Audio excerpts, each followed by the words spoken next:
Well, good morning, and welcome to another edition of The Independent Pianist. I'm your host, Cole Anderson, of course. I'm trying a little bit of a different setup today, so you can see my room behind me where I'm usually recording. I just found that this was the most convenient for me to actually play real time for you and still record my voice with fairly good fidelity. So I'm just going to try it for today and see how it goes. I'm very excited today to be bringing you Scriabin's second sonata, the Sonate-Fantasie, as it was titled by its composer. This is a work of enormous imagination from the young Scriabin, but it's also a piece with consummate craftsmanship and really ingenious craftsmanship. So I'm really looking forward to taking you through it step by step. First, just the teeniest little bit of background. This, of course, was from the younger Scriabin. He was in his 20s when he wrote this piece, and it took him quite some time before he felt confident enough to actually have it published. It was finally published in 1898 when he was about 27 or so. Now, Scriabin was famous for saying that as a composer, he began his life as a Chopinist, and he then graduated to being a Wagnerist. But then in his final phase, he could only really call himself a Scriabinist. And I think we're supposed to understand from that he did really develop his own very, very unique tonal language later in life to replace standard tonality. He was one of these people, along with Schoenberg and Busoni and Charles Ives and many others, who were developing their own unique kind of languages to compensate for the overuse of the standard tonal system. So Scriabin did successfully do that in his later works, particularly starting with things like the Fifth Sonata, where you can really start to hear his unique tonal language coming to the fore. And of course, in his later works, he developed a very unusual musical language indeed. At this point, though, he was still in his early phase, his romantic phase. So I think in this work, you can't really say, I think, if the influence from Chopin or Wagner is really greater. Maybe Chopin, but I think really with all of Scriabin's earlier works, it would be probably most accurate to say that his influences are equally divided between Chopin and Wagner. In this piece, there also is a very obvious model for the finale. The finale is this kind of never-ending perpetual motion kind of movement. And I'm pretty much 100% certain that he was influenced mainly by Chopin's Funeral March Sonata, the finale of that sonata, of course, which goes something like this.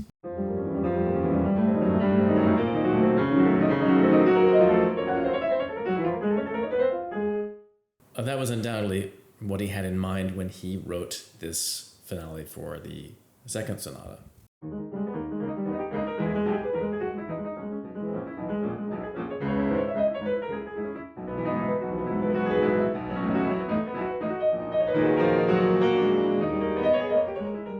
So just giving you a little taste of it there. Obviously, they're not the same thing, but there are some other similarities which I'll point out later, which puts it beyond a doubt. Another influence I think that you can see in this particular piece is probably from Beethoven.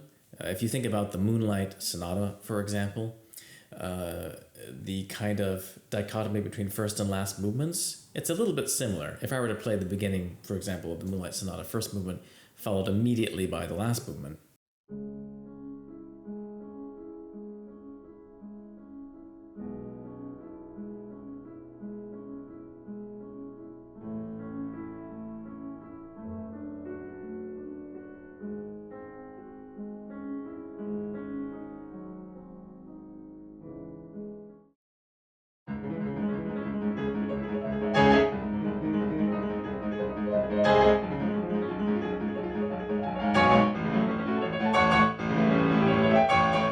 And then let's have something similar for the first movement, for the two movements of the Scriabin.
I think you can hear the similarity. It's really kind of striking. So what Scriabin basically has done is he's borrowed this same kind of idea of having a finale that grows out of a earlier slow movement, but he's just eliminated the minuet movement that Beethoven had in between the first and last movements. That's a very romantic notion, I think, to kind of get rid of any distracting element from the overall more moody, romantic character of the piece. It might also interest you to know that Scriabin did, in fact, have a program for this piece as well. He said that, and I quote, "The first section represents the quiet of a southern night on the seashore. The development is the dark agitation of the deep, deep sea. The E major middle section shows caressing moonlight coming up after the first darkness of night. The second movement represents the vast expanse of ocean in stormy agitation." So a very romantic notion, really connecting the piece to water and the ocean. So a very lovely little program, and we'll see what we think of that as we go through the piece in detail. So here we go. So the piece begins in, as you heard just now, in a very improvisatory kind of mood. And there are really two very important components of this first improvised sounding theme. So one is the leap that we have, which is then followed by this triplet in the right hand. And in this first theme, we also have the leap in the left hand echoed by the leap in the right hand as well. So that's kind of an interesting, a little inversion going on. So let's hear a little bit of how this idea continues.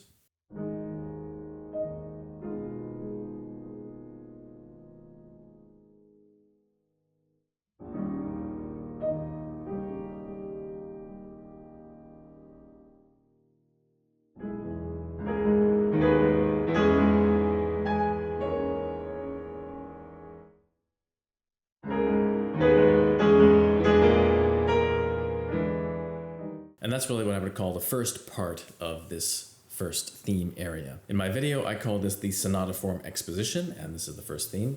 And it's a very important theme because these two elements, the upward leap of fifth and the triplet motive that answers it, are going to be extremely important in almost everything that comes after this. So this first theme area does have a bit of a continuation though, which is contrasting. If you see this left hand motive that comes up next.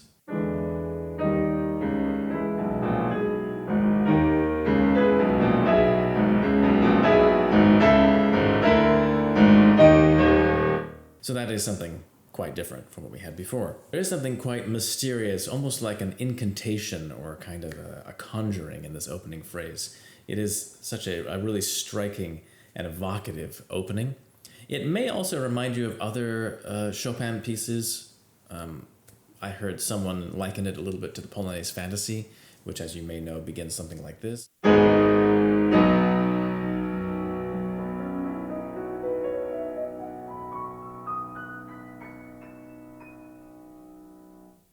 So there is a little bit, perhaps, of a similar mood there in this kind of mysterious, open-ended quality, especially since it also has the opposite kind of tonal direction from what we expect. If we look at just the opening motive, it's really going from 1 to 5 instead of the other way around. So after we've had this opening, very improvised sounding section, the music does begin to continue in a more continuous manner.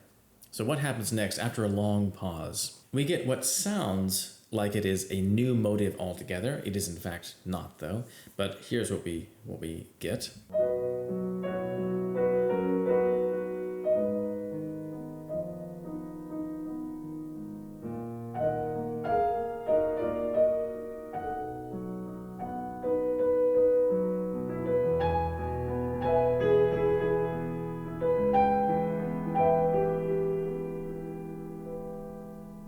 Now obviously we have the triplet repeated note here.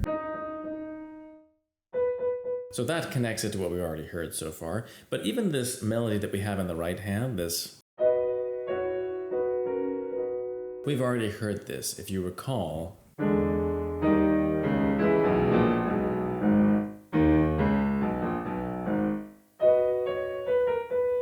It is in fact the exact same melodic shape. So it has just been dressed up in kind of a new form.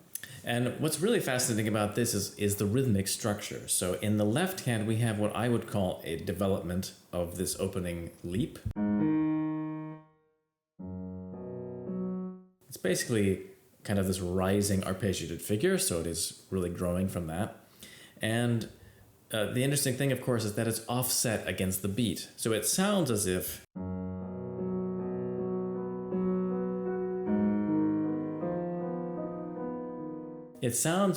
we could be in 3 with triplets,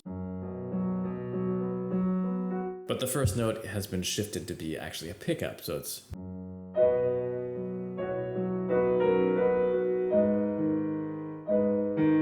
that's where our beat actually is. So that's kind of striking. Scriabin was very fond of this kind of muddying of the structure, rhythmic structure. It was all part of his attempt to create this very free, organic kind of improvised sound. It does also remind me quite strongly of Robert Schumann, who would sometimes do a very similar thing where he would have the entire rhythm shifted off of the beat.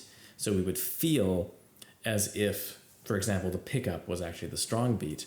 And that feeling would continue for a very long time, maybe for bars and bars and bars, before he would write things. And that's really what's going on here too. If you look at the right-hand part, the right-hand part could very easily be in a different kind of setting. If you look at the... It almost sounds like the triplets are even eighth notes in a 3 meter. So this would be 1, 2, 3, 1, 2, 3, 1, 2, 3, 1, 2, 3, 1, 2, 3, 1, 2, 3, and so forth. So we have two kind of competing things. There's a hemiola, a faster beating of 3 in the right hand, plus the slower 3 in the left hand, which is offset by an eighth note. So together it creates this wonderfully kind of free, improvised kind of sound.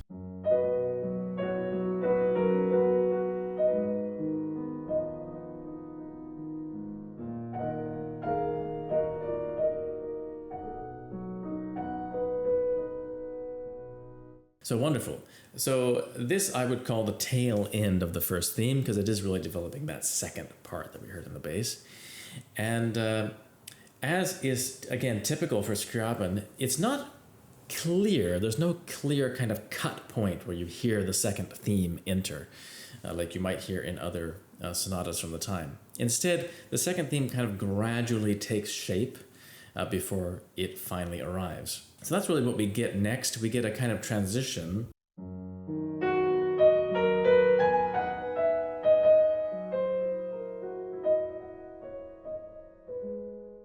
And the transition in itself does have the shape of the theme coming up to a certain degree. So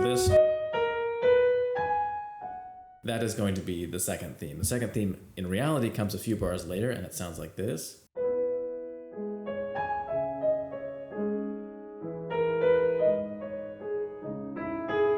So you hear that shape.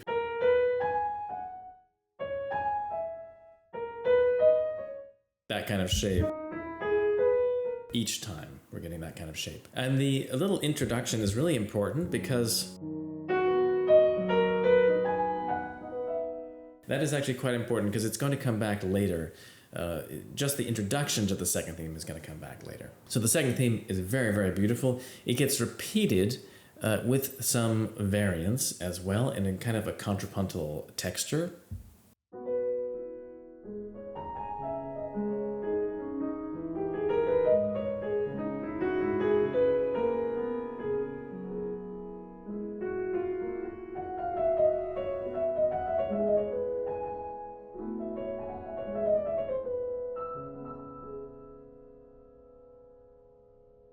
So it's quite striking the way that this motive, the first time it happens like this, right?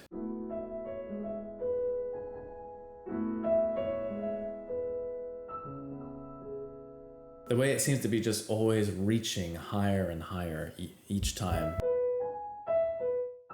This is very, very typical for Scriabin. His music oftentimes sounds like it's floating upwards and upwards. He was a very mystical kind of person himself. In fact, he kind of went off the deep end toward the end of his life. Owing to his belief in theosophy and so forth, there were some kind of crazy ideas that he had. But in his music, it really comes out in this beautiful way that the music just seems to always be floating higher and higher and trying to attain to some higher, more spiritual place, perhaps. But it's quite lovely, and it's quite distinctive of his sound. So now we get another transition which builds up to a third theme. And this third theme is kind of the gem of the entire movement. It's what everything is kind of building up towards. It's wonderfully cathartic and beautiful. And both Chopin and Wagner-like in that it is extremely long-breathed. It's a melody that just seems to go on and on forever. So the melody by itself is...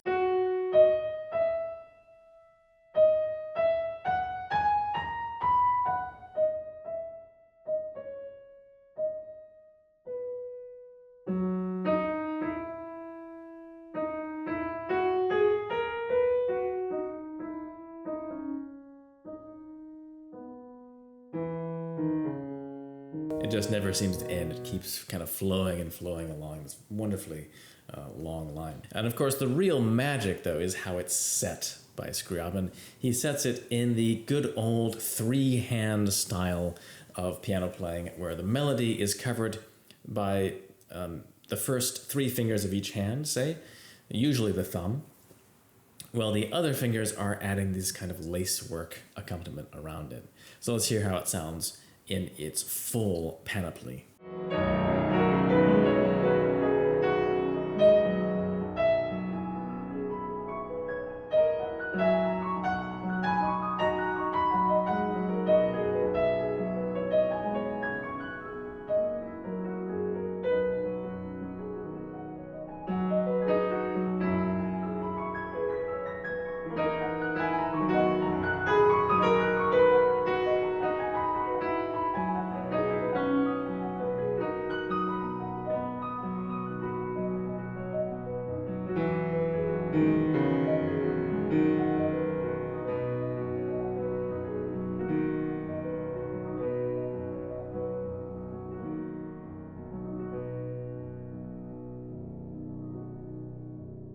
This, of course, is very difficult because in the right hand also you have to be sure to point out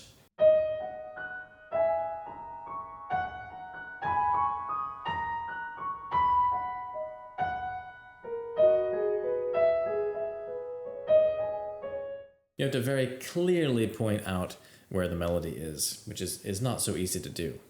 So important to point out, too, when we hear all this figuration which is in the accompaniment, for instance,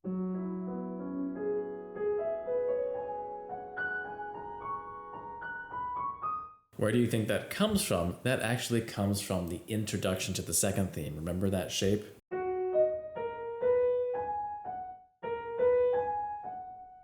It's in fact the exact same pattern.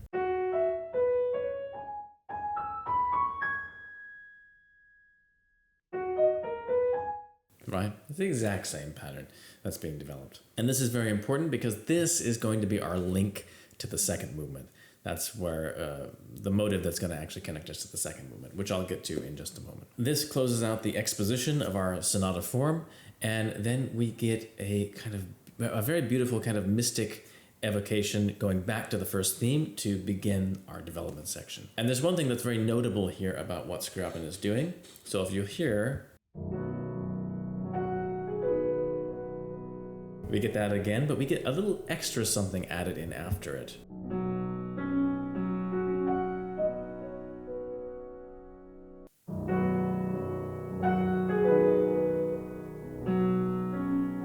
He adds these extra fifth leaps in the right hand.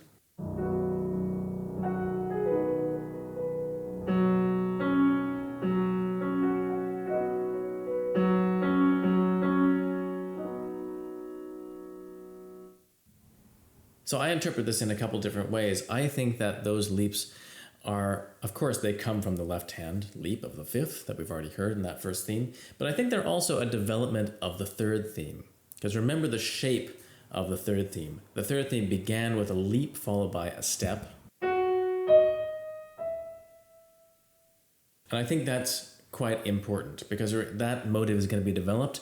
Only the leap has been reduced back to a fifth, like in the opening. So that's how we can see there's actually this connection between all the themes in the exposition. The third theme starts with this leap, which is a sixth, but very close actually to the fifth leap that began the piece. And the second theme too also has as part of its shape this interval of a fifth.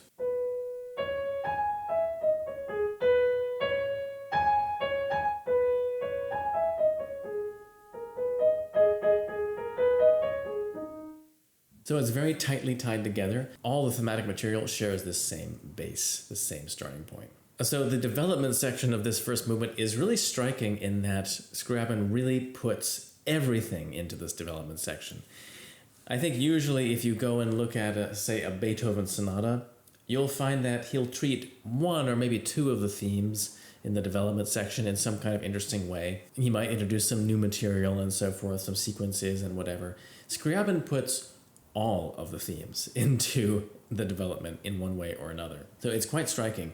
Let me show you how he does that. So first off, we have that motive that we love so much. That kind of fifth rising motive is in there. We can pick out that there is actually that shape, which is from the third theme. And it happens several times. Kind of hidden in the inner voice. It's not always very obvious to hear it, but it is there.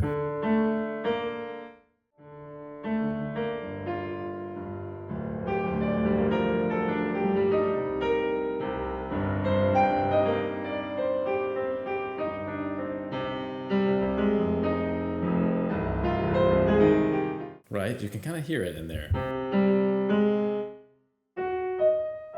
Which is the same as the theme from the third theme, a little segment from the third theme. On top of that, of course, he has the motive very directly quoted from the second theme. So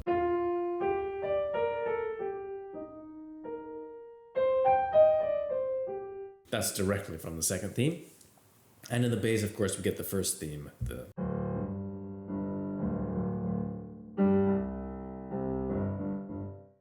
Exactly that motive from the opening. Only it's been all put into one voice this time. So he weaves this remarkably beautiful contrapuntal fabric by combining these different themes.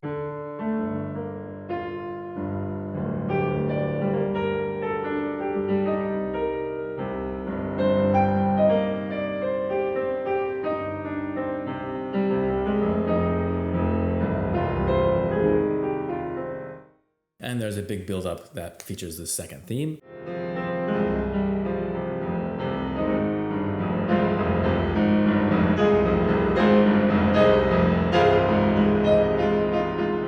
Later on, there are other elements of the themes that come out. So for example, when we get to this big point, it's another fascinating combination of elements.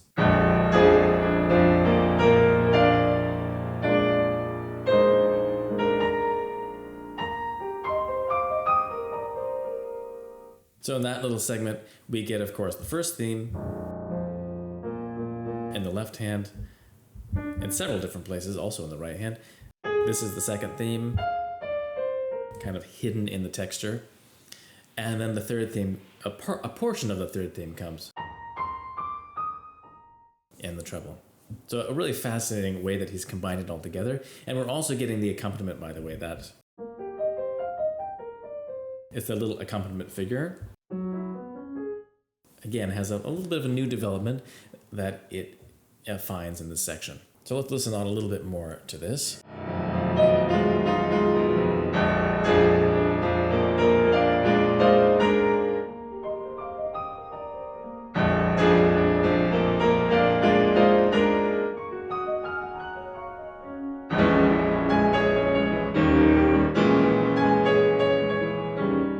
Right here, there's a really ingenious little combination of motives and ideas here. This thing in the bass, again, that's from the second theme, right? Because if you recall, the second theme, when we had it the first time, has this kind of scalar part, and that's what he's developing in this left hand. You can really hear it.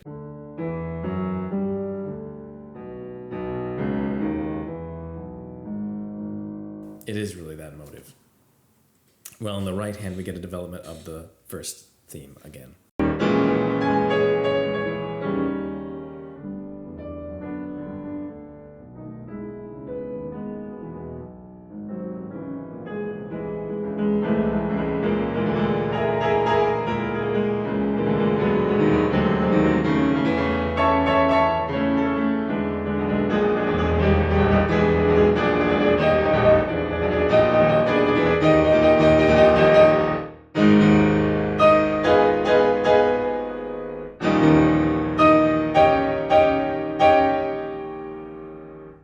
And there you have it. That's the recapitulation now of that first theme that we had at the opening. This time it's in fortissimo, of course. It's a big statement. And it's also greatly reduced. It's greatly shortened at this point. And this was fairly common practice for Scriabin. Unlike other composers like Schubert or Brahms, when he wrote a sonata for movement, he would usually abridge the first theme very much in the recapitulation. This happens quite a bit in other sonatas as well. We get the second and third themes at full length in this recap, even more elaborate in how they're set than the first time. But the first theme is very, very short. We just get that statement, and then we get that beautiful kind of offbeat poetic section from before. So everything continues as we would expect. The second theme is repeated with even more development, more elaborate accompaniment. The third theme comes back in very similar fashion to how we heard it before. It's such a beautiful theme. You wish you could hear it more than just twice, really, in the piece. Listen a little bit towards the end of the third theme, though. This is something which is quite important, because you can hear how the figuration, the accompaniment figuration, really comes to the forefront at a certain point.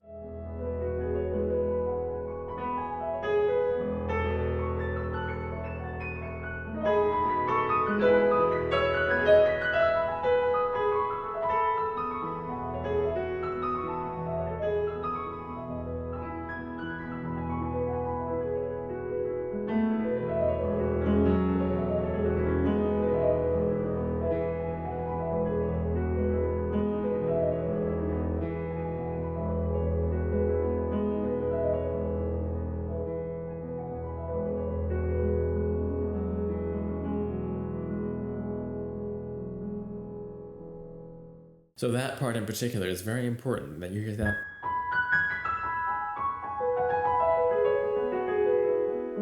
That's very important. It happens several times in this coda, because that is going to turn into the motive that opens the second movement. And in fact, we get it at the end here. If I slow it down a little bit, that's going to become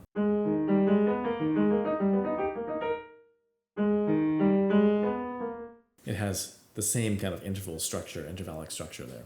So far so good. Now on to the second movement, the Presto. So we've already heard how there's kind of like a psychological connection between the opening of the first movement and the opening of the second movement. And also there is this motivic connection, that this motive which started out by introducing the second theme was then used in the accompaniment of the third theme and developed in a new way to form this very complex and intricate figuration that opens the third movement.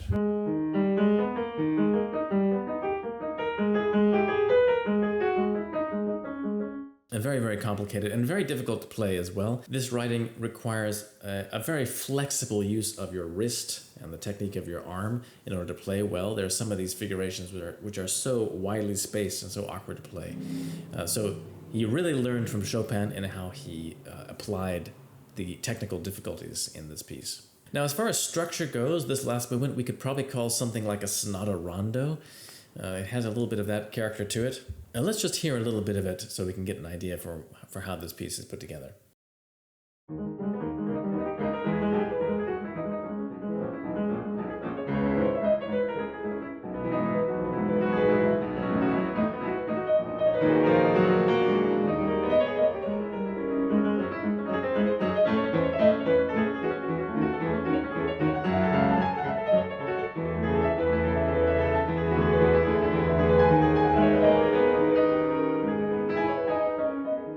very important in this next section to notice the long pedal markings as well that Scriabin has written. He wrote a couple in the first movement as well that are quite striking. But here he writes pedal markings which last for 2 bars at a time. And I don't oftentimes hear students who actually do this. Oftentimes they will want to play a little bit more cleanly or clearly. But remember, this is supposed to be the ocean. And so we're supposed to hear this wide kind of expanse and sweep of sound.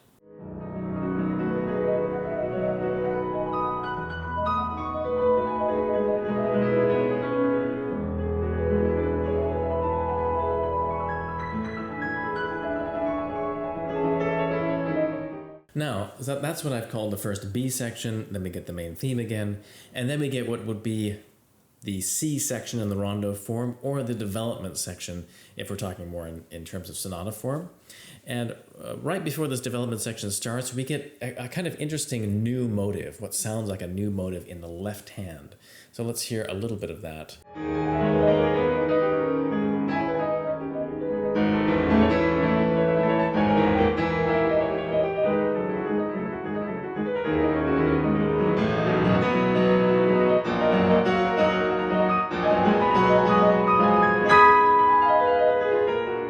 Quite an interesting motive, this disjunct kind of thing.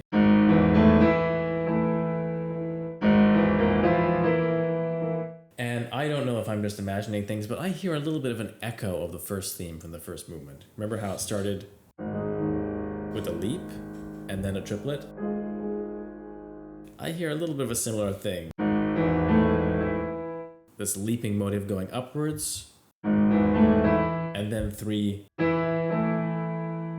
repeated notes. They're no longer quite in exactly the same rhythm. It's been transformed a bit, but I hear that echo.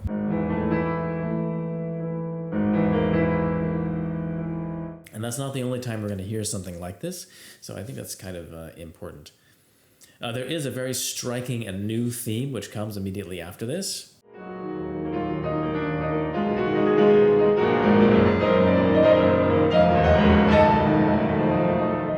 And I do think that this idea, by the way, of having the hands kind of pulling apart to the farthest possible extent, I think that was prefigured in the first movement, when we had that really dramatic section, as you recall.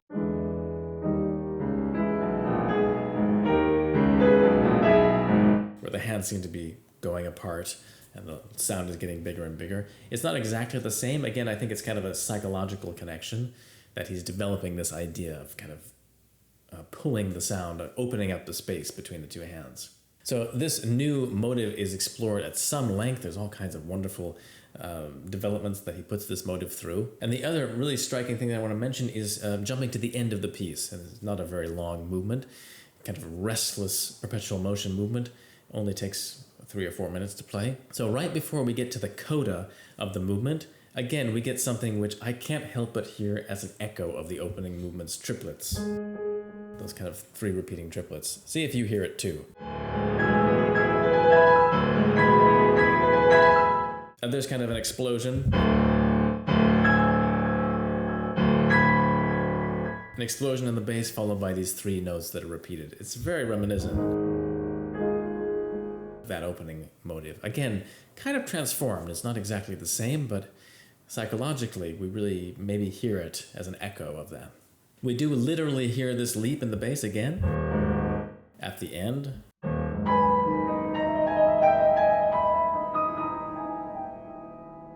We get that exact. And then there is a very clear quotation from Chopin's B-flat minor sonata. So listen to it in the Scriabin.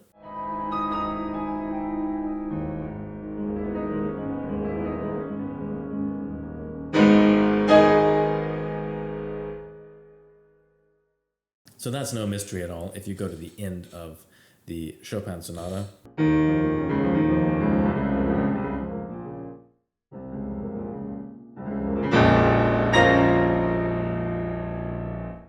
It's no mystery at all. I mean, that is an exact quotation. It has the same.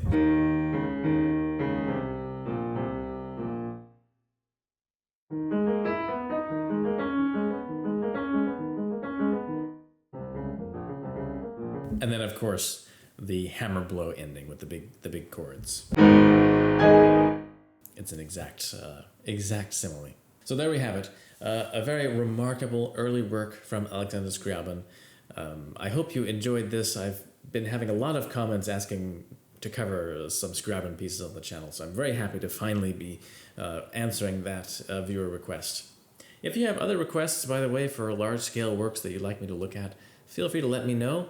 I'm planning to do some more classical sonatas in the near future. I have some things I have my eye on. Mozart C minor sonata, some of the Beethoven sonatas.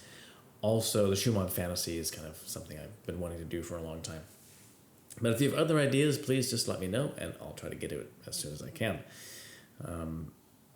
So for the time being, it just remains for me to thank very sincerely all the people who support me on Patreon or through other methods. I have various means that you can use to donate to the channel in the description box if you like this content, if you want to see more of it in the future.